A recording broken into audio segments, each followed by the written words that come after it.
За энэ удаагийн сэдвээр суралцах хүн хэрхэн өөрчлөгдөж хэрхэн өөрийгөө сайжруулах суралцах хөгжгөө талаар ярилцъя. За хүн бол ингээд төрөхтөө ямар ч тийм юуг төрдөг вэ? Мэдлэг боловсралгүй бүр ярьж чадахгүй үсэг бичгүй тоодгоо бүр ярьж чадахгүй ч төрдөг. За тэгээд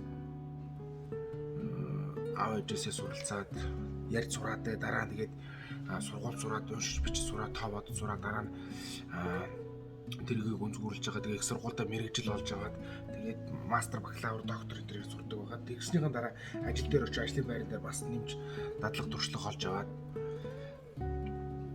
шилдэг мэргэжлийн шилдэг ажилт. Тэгээд цаашдаа амжилт гаргаад тэгээд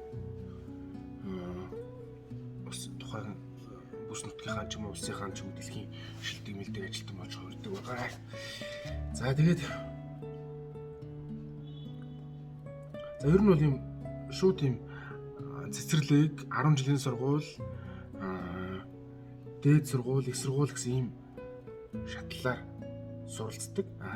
Тэрнээс гадна бас хүн яаж өөрийгөө хувь нэ яаж өөрийгөө хөгжүүлэх вэ гэхээр ийм хоёр төрлийн сургалт байгаа.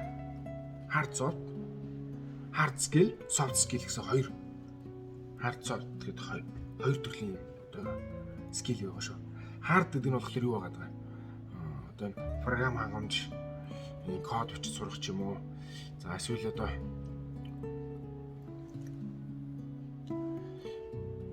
код бичиж сурах ч юм уу. Эсвэл одоо энэ график дизайны эсвэл одоо менежментийн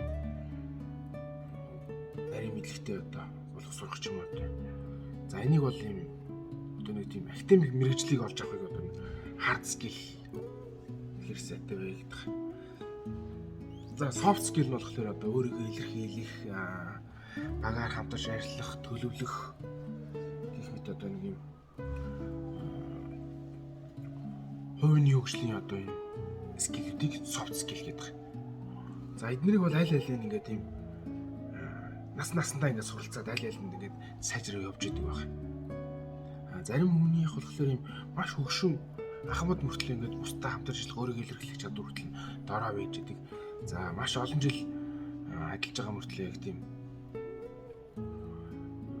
тухайн мэргэжилтэд бас тийм гаршиж сайжраагүй ч байж идэг.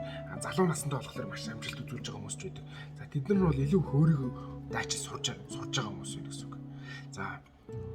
За миний хувийн туршлагаас бол хэд хэдэн янзаар юм өөрийгөө хөгжүүлж суралцдаг байгаа.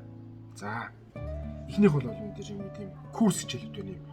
Хөтөлбөртэй анхны дунд гүнзгий ч юм уу тийм хөтөлбөртэй тэр хөтөлбөрийн дагуу хичээл өгөө шалгалттай өгөө тийм курс төрлийн хичээл байна. За энэ бол маш академик мэдлэгийг одоо hard skill-ийг олж авах хамгийн одоо зөв хөлбөр юм байна. За нөгөөх нь бол ийм ном байна. За ном бол дэлхийд дээр ингээд дийлэнх номыг бол одоо Америкчууд ийм шинэ номнуудыг их зохиож идэг. Тэгээ Америкийн номнууд их бестселлер болж идэг.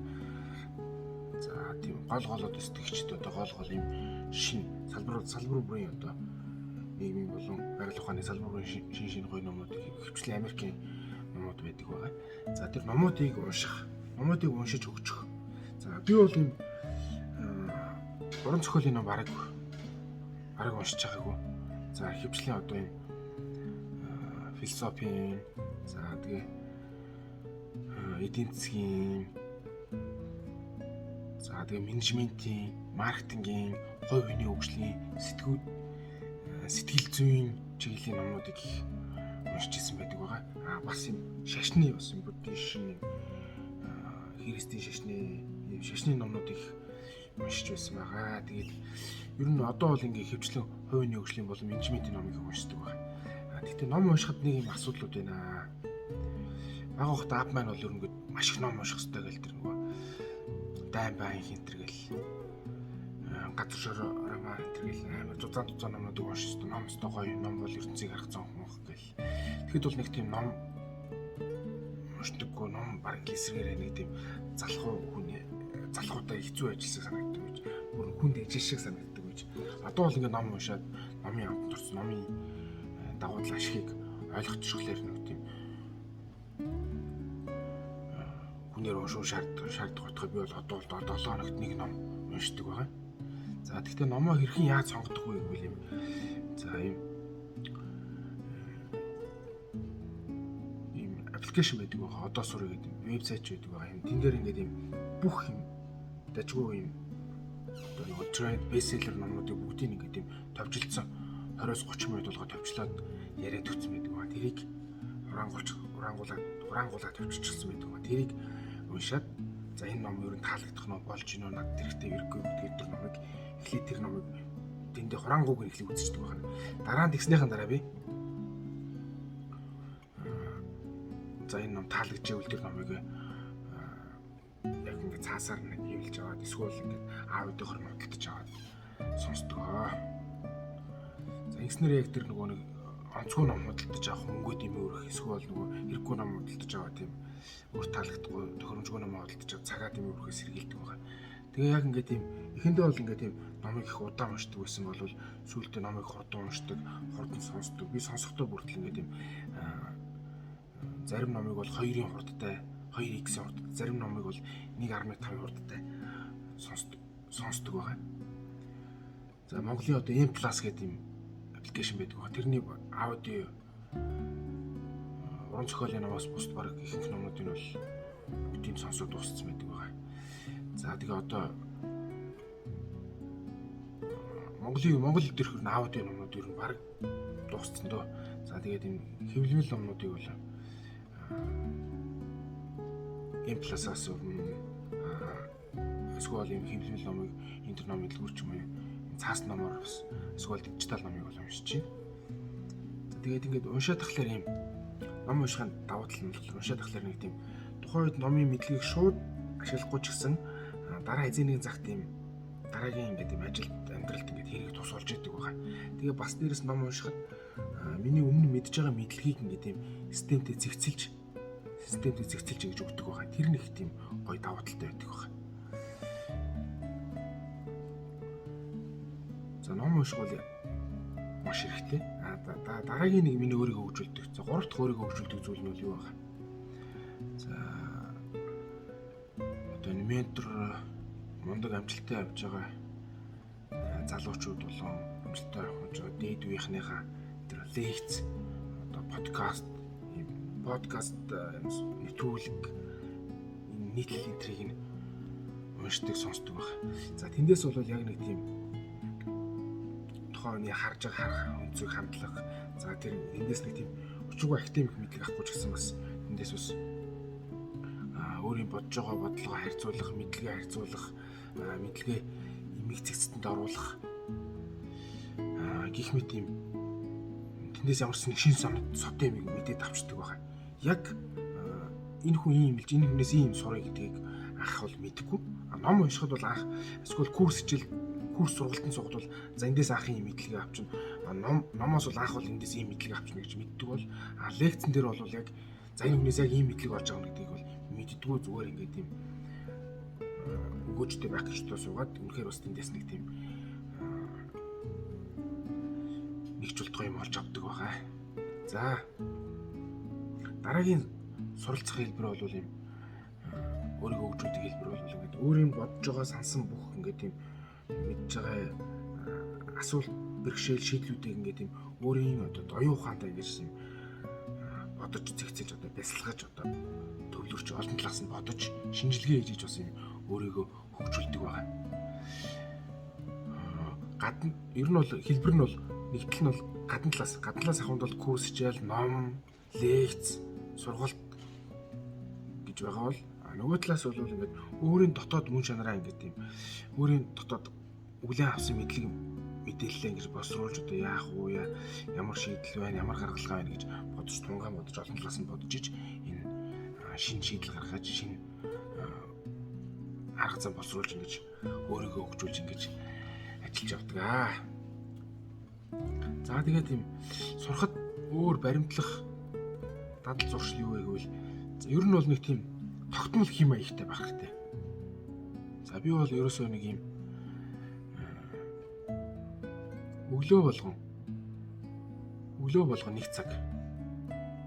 За үнэхээр өглөөдөө амжихааргүй боломжгүй бол оройн оройн унтахынхаа өмнөх цаг, өглөөс ирээд нэг цаг, оройс ирээд орой амжихгүй бол орой унтахынхаа өмнө нэг цаг өөрийнхөө юм босролт анхаардаг, өөрийгөө хөгжүүлэхэд анхаардаг байгаа.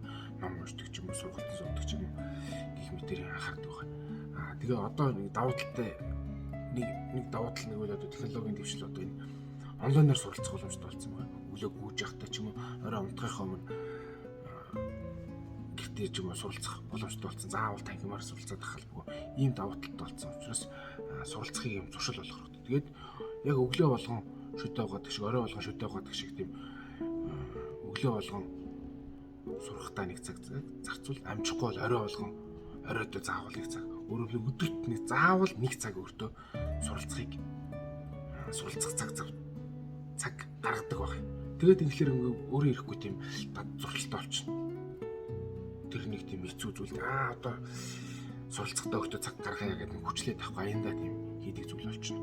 За тэгээ ингээ харахад бол би бол 7 хоногт бол нэг ном уншичаад байгаа. За тэгээд сардаа бол нэг курс хичээл ч юм уу эсвэл тал курс хичээлд суралцчаад байгаа. За тэгээд подкаст лекцийг бол 7 хоногт хийдэж юм байна. Дор хаяж 2-3-ыг бол подкаст лекц бол сонсчоод нийтлэл энэ төр уншичаад байдаг баг. За тэгээд хүний тарих их суралцахтай холбоотой хүн их мэдээлэл авч их боловсруулах хэрэг тархины яг нэг фитнес дэх хоёроор хүний булчин сайдчих тархины бас юм сэтгэн бодох анализ их мэдээлэл хүлээж авах боловсруулах чадвар бас сайжирдаг байгаа шүү. За тэгээд тархиндаа бас юм аль болох тийм одоо шар мэдээ, улс төрийн мэдээ энэ төрийг бол ялангуяа улс төрийн мэдээ, шар мэдээ, цаг үеийн мэдээс аль болох татгалзах хэрэгтэй. Их мэдээлэл авах хоёроор тархич их ачаал үүснэ. Тэгээ яг нөгөө хувийн хөгжлийн өөрийгөө хөгжүүлэх мэдээлэлтэй бас мэдээлэлтэй чинь ингээд компьютер бол хаарданд чинь ингээд дүүр мэдээлэлтэй болчиход байна гэсэн үг хэрэггүй. Хаар чинь дүүрэх аюултай. Тэгэхээр нэг тийм яг өөрийн гэсэн хэрэгтэй мэдээлэл авах хэрэгтэй. Улс төр нийгмийн эдийн засгийн шар мэдээс аль болох татгалзах хэрэгтэй шүү. Сошиалыг аль болох, ньюс фидийг аль болох баг гүйлгэх хэрэгтэй. Тэндээ нэг тийм хяналттай өөрийн гэсэн баг цаг зарцуулдаг болох хэрэгтэй. Тийм сошиалыг хэрэгжилж байгааг юм одоо ухаал гар утас болгон дээр нь нэмэлт ап суулгаж болно. Эсвэл өөрсдийн үндсэн дефолт суудсан байдаг угаар нь хэрэг тийм сошиал хэрэгжилж байгаагаараа хянаад ээж болдог байгаа. Энэ бас суралцахад бас тус нөлөөтэй.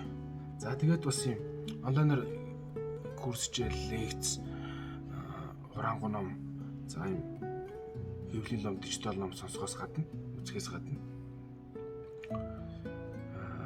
нэг сардаа нэг жилдээ нэг аль болох нэг тийм өөр төрлийн өөрөөсөө илүү амжилттай явж байгаа хүмүүстэй уулзах,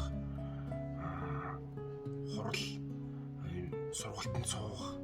За тэгээд өөр ингээд юм орчинд очиж үзэх хэрэгтэй. Энэ бас түүнд бас юм сэрх мэдрэхүүд их тустай байдаг.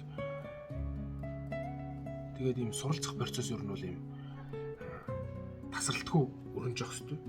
Одоо би ингээд 35 настай ч гэсэн ингээд тасралтгүй суралцж байна. Их сургуультай 10 жилдээ их сургуультайгаа суралцж байсан бол одоо тэгээс хойш ингээд тасралтгүй сураад ер нь бол ингээд ийм цаашдаа ингээд ийм хөдөлмөрлөж амжилтаа ахиулах шаардлагагүй болцоо хойноож сурахгүй байхад ер нь болно. Түүнээс бол тэрнээс өмнө бол байнгын тасралтгүй сурж явах хэрэгтэй. Тэгээ суралцах бол үнэхээр бас нэг төрлийн маш одоо их энерги зарцуулдаг хэцүү зүйл ч гэсэн тэрийг ингээд дадал болгочих юм бол чиний одоо яг хэдий ч нэ суралцж чинь тэдий чинь амжилттай байх боломжтой шүү. За тэгээ бас нэг юм байна. Суралцахад бас нэг чухал нэг юм байна. За энэ бол сүүлийн зүйлөө суралцахад хамгийн чухал зүйл бас нэг чухал зүйл бол өөрийн сурсан мэдснээ хамтран ажиллаж байгаа найз нөхөдөө хамтрагчтай бүгдийг хуваалцаж тэдэнд ингээд сайхан бүх юм ингээд юм нууж хаахгүйгээр энэ надаас илүү болчихгүй дээ гэдэг ч юм үү. Эсвэл бол одоо за энэ л нэг тийм хинхийг юм мэдтэйгээд өнгөрөөд авах уу гэж бодохгүйгээр тэр бүгдээ ингээд тэр найз нөхөд хамтрагчтай одоо найзуудаа бүгдийг хэлж өгч явах хэрэгтэй, хамт ажиллаж байгаа хүмүүстэй. Тэгээ хэлж өгснөөрөө нөгөө хүмүүс чинь сурж өгч, нөгөө хүмүүс чинь сурж өгчөөрөөр танай бүх багийн ажлаараа ингээд дээшлээд чиний амжилтаас хурдан ахих магадлал өндөр. Бас дээрээс нь чи бусдад зааснараа өөрийн мэдж авсан мэдлэгээ илүү сайн зэгцтэй юм системжил зэгцэлж өгч идэг байгаа. Дараа тэрийг ашиглагад илүү хэлбэр таатай болно гэсэн үг. Тэгэхээр ер нь бусдад аль болох мэдсэн сурснаа хуваалцаж авах хэрэгтэй шүү. За бүгдэнд амжилт хүсье. Суралцахын талаар товчхон зөвлөгөө маань юм байла.